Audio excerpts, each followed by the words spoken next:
కెనడాలో ఢిల్లీకి చెందిన భారతీయ విద్యార్థిని గుండెపోటుతో మృతి చెందారు. ఉన్నత చదువుల కోసం కెనడా వెళ్లారు తాన్యా త్యాగి. కెనడాలో తాన్యా మృతితో ఆమె తల్లిదండ్రులు శోకసంద్రంలో మునిగిపోయారు. ఇక తాన్యా మృతదేహాన్ని భారత్కు తీసుకొచ్చేందుకు బాధిత కుటుంబం ప్రధాని సహాయం కోరింది.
కెనడాలో ఢిల్లీకి చెందిన భారతీయ విద్యార్థిని గుండెపోటుతో మృతి చెందారు.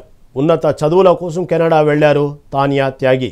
కెనడాలో తాన్యా మృతితో ఆమె తల్లిదండ్రులు శోకసంద్రంలో మునిగిపోయారు. ఇక తాన్యా మృతదేహాన్ని భారత్కు తీసుకొచ్చేందుకు బాధిత కుటుంబం ప్రధాని సహాయం కోరింది.